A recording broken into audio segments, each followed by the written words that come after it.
didn't know where he was going. He just got there July 7th.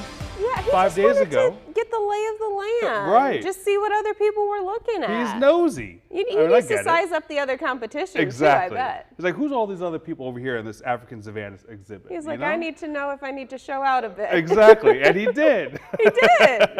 Look at him I don't go. know his name. I was looking up his name. Maybe he's not named yet, but who I know a knows? lot of We'll- them we'll have like figure a that out. naming What was that? competition. No name yet, our producer's No name saying. yet. So, Okay. yeah.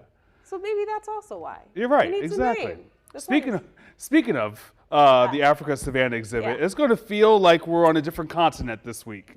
Okay, but it's not as bad as what we saw in the beginning of the month, so Okay. can we really complain? Yes. I was just going to say, I'm sure you will, and a lot of people will, but it's just a friendly reminder that, you know, things could be worse. We are getting towards the middle of the month of July, and so, of course, the heat yet again going to be on, not just here in central Indiana. This heat dome yet again going to be widespread across the central plains, the Midwest, extending off to the south as well. Today, however, was incredibly nice. We were a few degrees above average, but dew point temperatures were cooler, so it felt a lot more pleasant and comfortable. We're holding on to that pleasant feeling as we go throughout the overnight hours. Temperatures in Speedway currently hovering in the upper 70s. No cloud cover to speak of across vast majority of the region.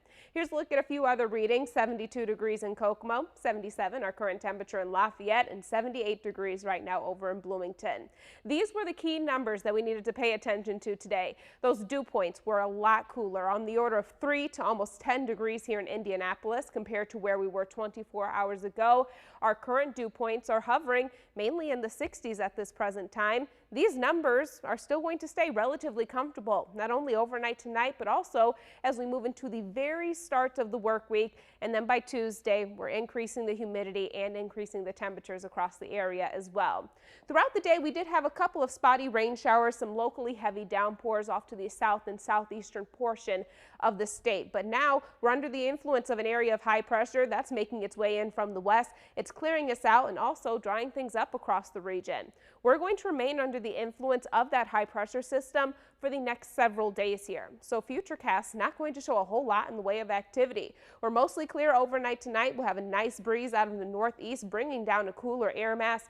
In fact, we'll wake up to overnight lows that are actually below average to kickstart our Monday, but the widespread and abundant sunshine that we will have in place during the day will warm those temperatures right back up. We have highs in the upper 80s to near 90 degrees for tomorrow, and we'll continue that warming trend for the vast majority of the work week. The hottest air will arrive on Wednesday. That's when I'm expecting temperatures to be anywhere from 7 to as much as 10 degrees above average. And of course, even though we are going to be a little bit humid, it is going to feel a little bit better compared to what we saw at the beginning of the month. We're still going to have heat indices in the upper 90s to near 100 degrees at certain points in time this week. Still advised to use caution, even though we're not going to be under any sort of heat alert to start the week at least. But notice on Wednesday, we still have that moderate to even major heat risk in place across the region. And then there is going to be a little bit of relief on the way. Notice our dew point temperatures are going to start off a little bit cooler. They're rising right back up above that 70-degree mark. By the time we get to the later portion of our Friday and the weekend, I do think these values will slowly begin to decrease. That's as that upper level high or that heat dome pushes a little bit further off to the west, allowing us to increase the chance for rain. That's also going to help to cool our high temperatures down by a few degrees, giving us a little bit in the way of some relief. Overnight tonight, we're cooling down to 65 degrees. Again, should be rather pleasant. Tomorrow, even with that high of 89, dew point still going to be relatively low. So still not going to be too bad of a day, especially compared to what we have on the way. We're right back up into the mid to low 90s for highs Tuesday, Wednesday, Thursday, and Friday as well. Friday will add in the chance for a couple of thunderstorms across the region, staying relatively active as we move into the upcoming weekend as well. Notice those temperatures, a little bit of an improvement, upper 80s for highs, those overnight lows in the low 70s.